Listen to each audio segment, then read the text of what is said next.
Banana 3, Mark. Banana 3. Whoa, my voice really did a crazy thing there. That was wild.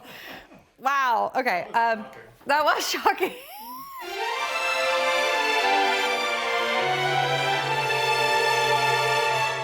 Hello, everybody. Welcome to Home Movies. Today we are doing a little bit of baking. It is baking day on Home Movies, which is something that we don't really do often. In fact, we've only done 2 desserts in this apartment. Banana cream pudding and peach pie, right? Pie twice. Did we shoot that video twice? Oh yeah, because the first one I f***ed up. Anyway, doesn't matter. We all make mistakes. We're all just doing our best. Today we're gonna be making a chocolate banana bread. Why are we doing a chocolate banana bread? It is somebody's birthday. And that somebody is our fearless Dan Hurwitz, who is responsible for why these videos look so wonderful, for why they're so funny. Every time somebody's like, oh my God, the editing is so good, the jokes are so funny that like don't come out of my mouth. I mean, we're all in the writer's room, but Dan is the writer's room. You know what I mean? We want to say thank you, Dan, by A, making him a delicious treat, but also by helping Dan grow a little bit into this new year, this new chapter in his life. Because Dan cooks sometimes, but he's not a baker by his own admission. He's afraid of it. He doesn't like it. He doesn't trust it. I think Dan's anxiousness sort of rises to the top when it comes to things involving baking. And so, you know, banana bread is like not so easy as like a 1 bowl dump and stir, but it's like attainable for anyone of all baking levels. And so we wanted to sort of illustrate that with somebody who simply does not bake. Dan, do you want to come say hello? Oh man. It's weird. I love this. It's very weird. Not me. Very weird being on this side of the camera. Yeah. Sucks, Whoa. Also, Very intense. I know. It's a good experience. It's good. It's like, oh, now I get it, you know? We should have done this a year ago. Yeah, exactly. We should have had you all be here so that there's like a bit of an empathetic, and I should carry a camera around for 8 hours. I'm sweating. Yes. You're nervous for me? No, you're doing great. Better than I thought. That was a very nice intro. Thank you very much. You're for doing welcome. it. I It's true. appreciate it. You're brilliant. It's not my real birthday, but yeah. Well, when the episode comes out, it will be his birthday. Sort of like with your chicken So- salad. But you know whose birthday it is? Is today. The day we're shooting is Dan Roman. So it's like Dan Hurwitz birthday special, Dan Roman actual birthday. We tried to FaceTime him, but he didn't answer. So we'll try back later. But just know that we're thinking of you, Dan Roman. Happy birthday. We love you. Real quick, we don't want to take up too much of your time because you got to get back to work over there. Yeah, but yeah. I want to know, as speaking on behalf of the community of people who are not into baking, tell me what it is about this that like is something that you just wouldn't even attempt. I'm down to attempt it. It's just like, I feel like baking, it's like I make one mistake and then it's ruined. Okay. And it'll be like, oh, the dough doesn't look how I want it to look. Like, I don't know how to fix it. Sometimes it just like doesn't work. And then I feel like, not your recipe. I feel like your baking recipes are a little bit more Forgivable. Forgivable, yeah. Thank you. Forgivable. We're gonna work through this. Again, you don't have to stand here the whole time as promised. I'm gonna stand here the whole time. I know. I mean, you could. We're happy to have you. But just sort of like, this is a basic sort of cake-ish batter. We're calling it banana bread. I don't know how it got that name. Banana bread is decidedly a cake, in my opinion. So it's like everything you love about banana bread, also everything you love about chocolate cake. Deep banana flavor, moist, rich texture. There's a crunchy top, which I'm sure you'll be a huge fan of. It can sit on your counter for like a full week while you eat it. You can toast it in butter, eat it with ice cream, have some more creme fraiche on top, serve it with whipped cream, bring it to your friends, bring it to your fiance's family. This banana bread does it all. Great intro. All right. Dan, is there anything else you want to tell the internet while you have the While you have the floor. Yeah. Like and subscribe. Nice. Thank Nice. you. Thanks for watching Home Movies.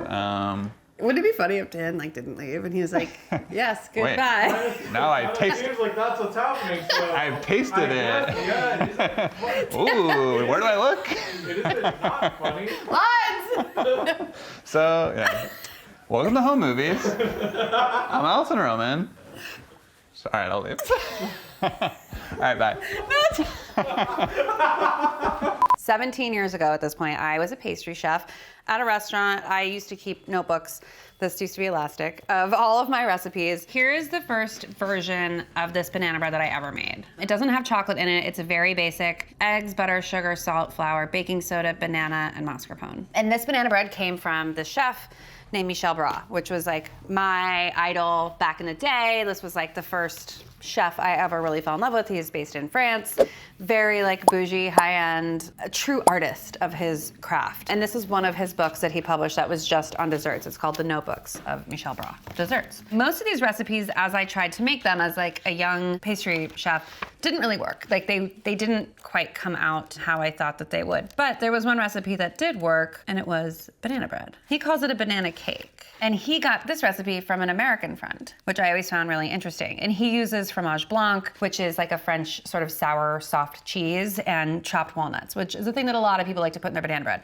It's not for me. But when it came time for me to write Dining In, which was my first book, I felt like that was like a chance for me to like have recipes that had meaning to me, that sort of defined my career and trajectory up until that point. And this banana bread, to me, like always stuck out as like the quintessential best version of that thing, of which there are a gajillion recipes in the world. I thought in order to make it a little different, I wanted it to be chocolatey and sort of like make it scalable to like be in a nice loaf pan. So I took this recipe, which came from this recipe, which came from another recipe, into the recipe that we are going to make right now, today, for you, and for Dan, and for my dad. In its most basic form, banana bread is mostly banana, right? That's why it's so good. It's so moist, it's so delicious.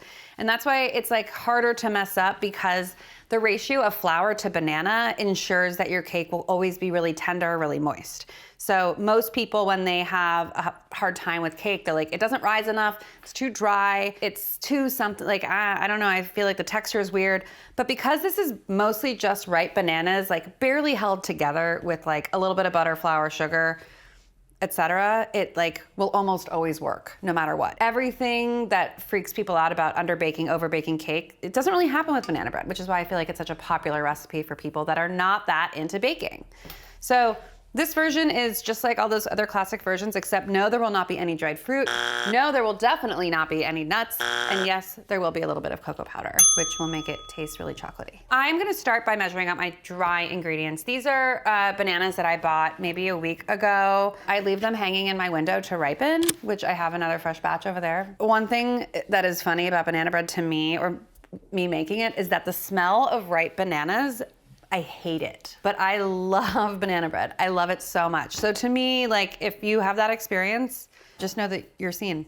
I always advocate for baking with a scale, not with cups and tablespoons, but we are in New York, which is in the United States of America, and that's how we measure things here. So if you have a scale, please know that the measurements will be given to you on the recipe, which you can find in the link below.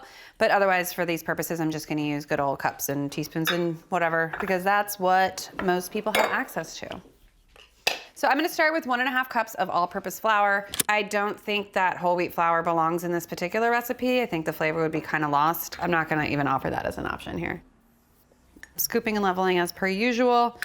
And then there's 1/2 cup of cocoa powder, which doesn't seem like a ton, but cocoa powder is very fine and very porous, and it absorbs liquid much differently than flour. So that means one of two things. One, that's has a tendency to dry cakes out. So I've compensated for that in other ways by adding more fat, more butter. But just know that like it's not a 1-for-1 swap. So you can't take any banana bread recipe and just be like, oh, it's 1.5 cups of flour, I'll use 1/2 cup of cocoa powder instead. It'll change the texture too much. You kind of have to like tweak it based on the ratio and what else is in the cake itself. Cocoa powder also will absolutely get everywhere because it's so fine. One time, like when I first started a job, somebody was like, go fill this. Like they handed me a clear container and they're like, go fill this up with cocoa powder. And there was like this giant vat of cocoa powder. And I like dunked the thing in and the cocoa powder just absolutely went all over me, all over everything around the area. And it was extremely embarrassing. Nobody saw because I was like in a room alone, but I was gone for a really long time. 1/2 cup of cocoa powder. Wow, ching. Banana 3. Oh my god, are we at Stomp? Whatever happened to Stomp? Still going there. Wow, really? I like Guittard cocoa powder.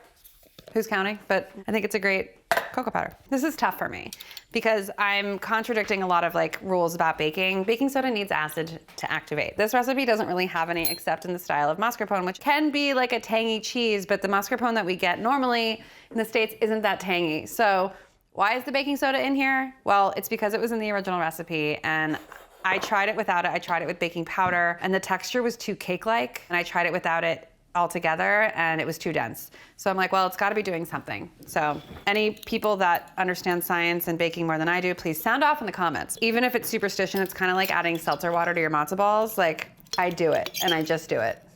And that's that. Ooh, sorry. Teaspoon of salt, teaspoon of baking soda, cocoa powder, and flour. And these are our dry ingredients, which again, I'm not gonna bother sifting. Couldn't pay me to sift. Oh, you know what? I take it back. There is acid in baking or in brown sugar. That's why the recipe works. I didn't even look that up. I just remembered. Light brown sugar is acidulated. I don't know why. I'm like 80% on facts. That's pretty good. In this mixing bowl, and you could use a handheld mixer if you don't have a stand mixer. I just find stand mixers to be so worth the purchase, even if you only use it like once or twice a year. It's so useful. You'll have it forever. This is 6 tablespoons of unsalted butter, AKA 3/4 of a stick. If you only had salted butter, you could make that work. Just cut back on the salt that goes into the dry ingredients. I like using regular sugar and light brown sugar. This is another amendment to the original recipe, which only had granulated sugar, but I think that in combination with the cocoa powder, light brown sugar, adds really nice texture and like moistness to the finished product, but also just a nice like depth of flavor that white sugar doesn't get you. And also the interesting thing about banana bread is whenever I'm making it, I'm always like, is this gonna make enough to like fill a loaf? Like 6 tablespoons of butter, like a 1/4 cup of sugar. Like you realize how much of this cake is really just bananas. And then 1/3 of a cup of granulated sugar. I'm also gonna add a teaspoon of vanilla extract to this butter sugar mixture. I'm gonna let that sit for a second while I talk about the bananas. I would normally just get that going, but it's so loud, so we'll talk about the bananas first. I'm gonna use just a regular fork to mash these bananas. And when we, the collective bakers, recipe writers of America, of the world, say very ripe bananas, I can't speak for everyone, obviously, there's many of us, but I really want them to be like mushy and like really overly ripe. Those bananas will never work. These bananas have ripened to the point of like mushiness. The skin gets darker. You can smell them, but the reason being is that bananas really change in flavor and they continue to ripen after they're picked. So these are like super, super ripe. The tannins have really mellowed out. They're sweeter than an unripe banana. They're less starchy than an unripe banana. So it's not just flavor and texture, it's the whole package. Everything is better about this for this specific dessert. So this recipe calls for 5 ripe bananas. I always pick the firmest of the 5, and it happens to be this one, and that's the one that's gonna go on top as decor. If all your bananas are like past the point of no return and they're just meant to be baked into a banana bread, or you're using frozen ripe bananas, which is also great, you can definitely use a regular banana for the top garnish. That won't impact the end result. It's just the bananas that go into the banana bread that you want to be like very, very, very mushy. So I'm just gonna peel them. I really hate this. Do you want Dan to help you while you... Oh, you guys want me back on camera? No problem. Will you just peel them?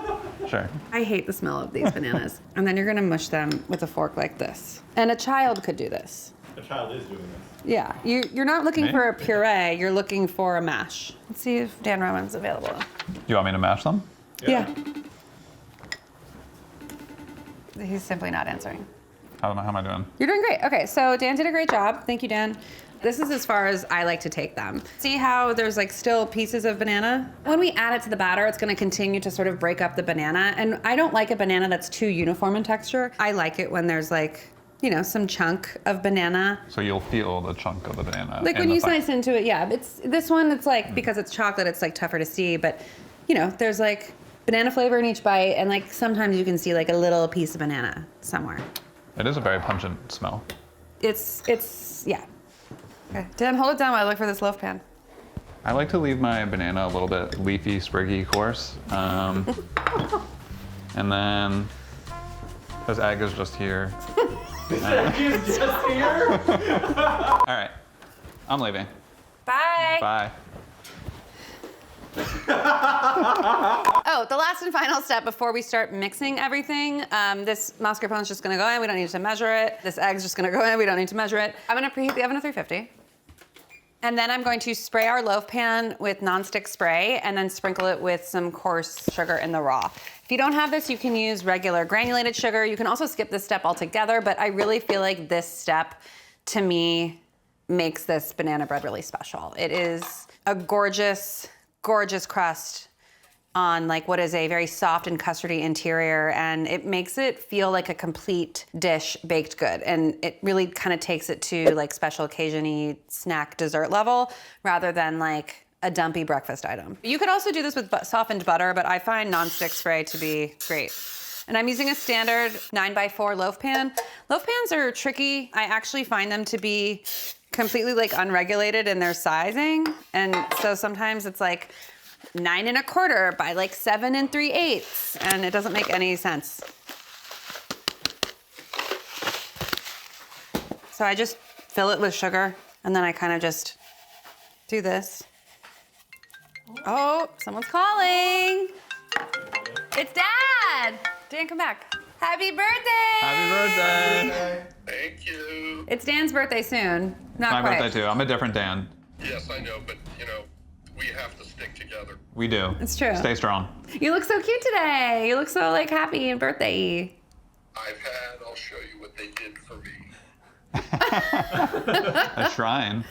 That's my dad as a blue man. Oh, dude. wow. Look how young you look there. That was 50. What birthday is it? This is 67. Oh. Nice. You look great.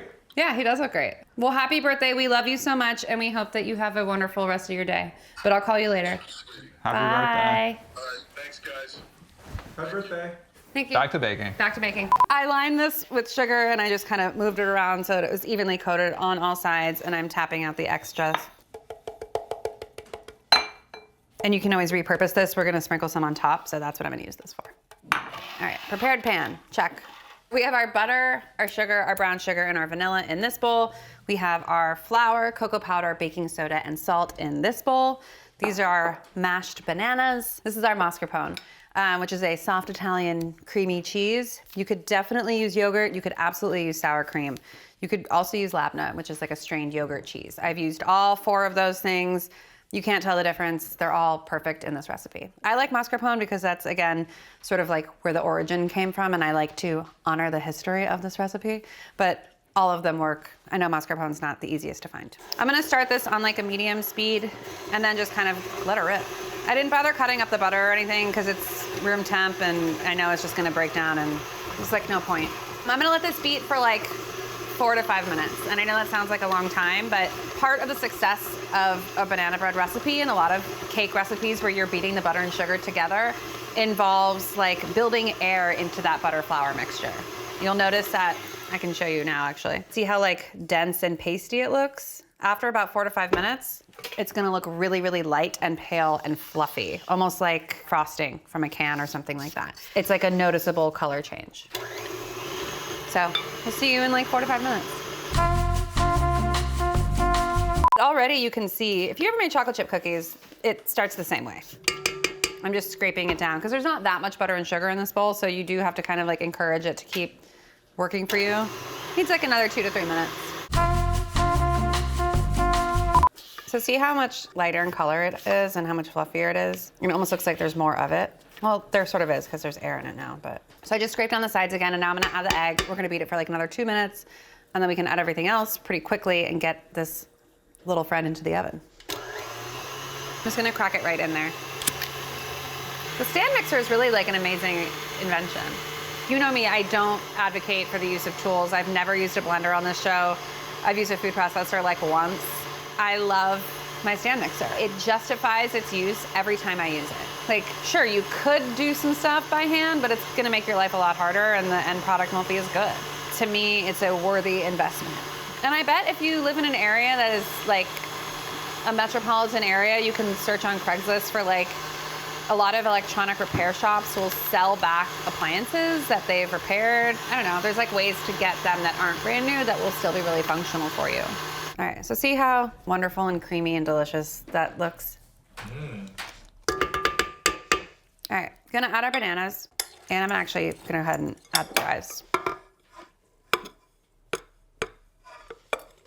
And this is gonna be a really slow mix. The mascarpone I'm gonna add right at the end. Banana bread is a very thick batter. Okay, so it's almost all the way mixed. See how thick it is? But you can see like there's still like nice little pieces of banana in there. I'm gonna add the mascarpone. No, just like until it, like you don't want this to be totally mixed. Because we don't want to overmix the flour.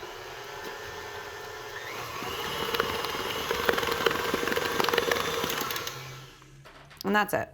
I'm always a big fan of finishing up the last bit of mixing by hand because I feel like it really prevents overmixing, and that's the case with almost anything that I'm doing in a stand mixer. Whipping cream, cake batter, cake dough, bread dough, cookie batter. Overmixing is like, you know in your heart when you've mixed it too much. Like you're like, oh, I've been mixing this for a long time.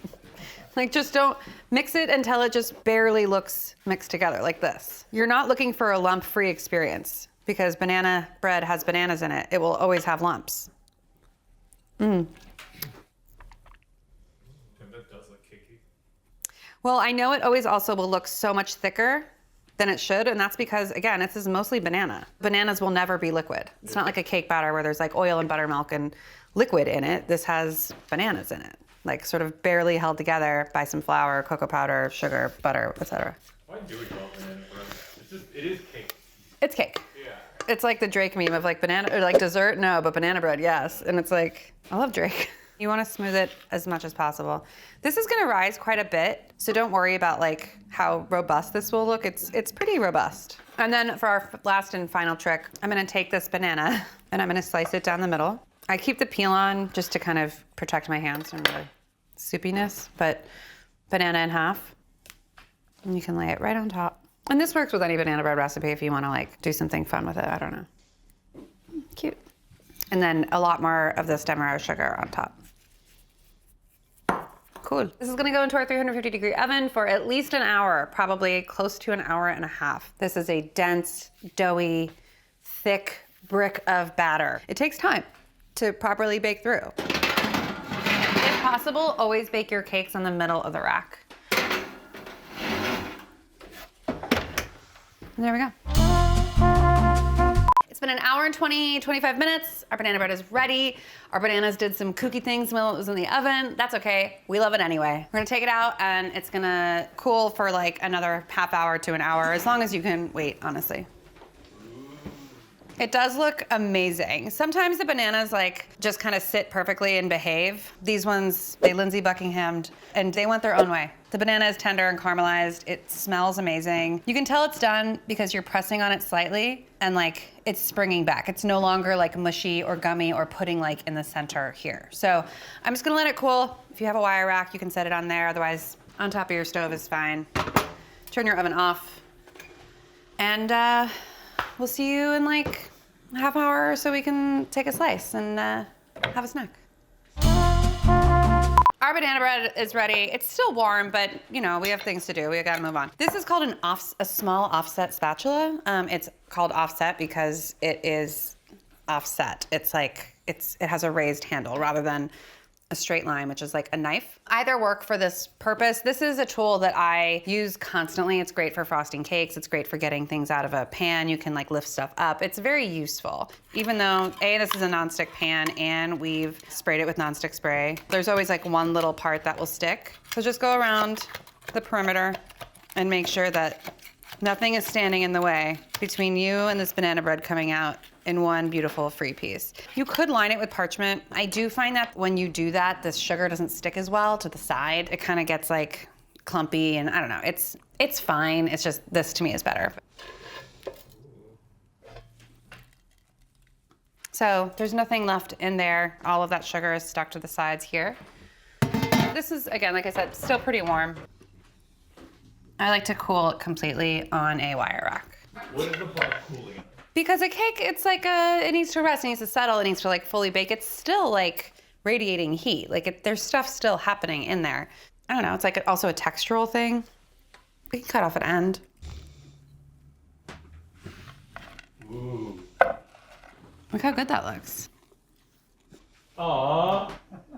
Happy birthday, dear Daniel.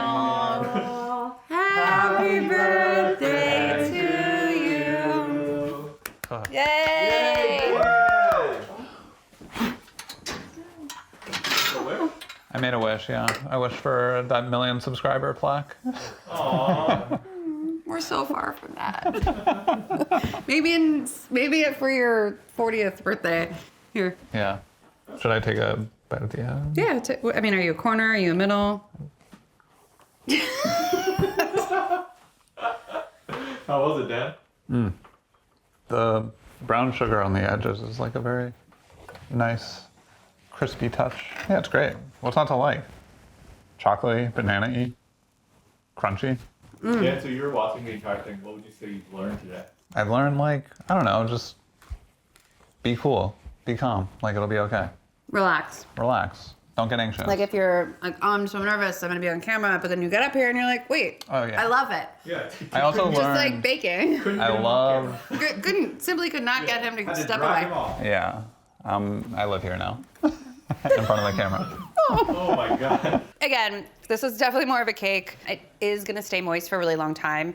So for me, this is sort of the ideal like afternoon snacking cake. It also slices really nicely into large pieces. So if you wanna freeze half for later or drop some off to a neighbor, give some to a friend, it's a really nice cake that will keep for a very long time. Give it away as a gift, keep some in the freezer, keep it on the counter for a week, take a slice whenever you need a little sweet treat. I love this recipe. I love it too. Thank you so much for making it. Thank you for being my open to birthday. learning how to bake, and Always. thank you for being here. You're such a natural. We didn't know. Dan, do you want to sing a song? I hadn't planned one, but And goodbye. I mean, you gotta say, okay, fine. Am I saying bye? Bye. You're still sitting here. Well, Thank you so much for watching usually- this very special episode. of Usually Holiday. I yell cut, so it's Yeah, hard to. all right, cut. Wow, yeah, we're unmoored.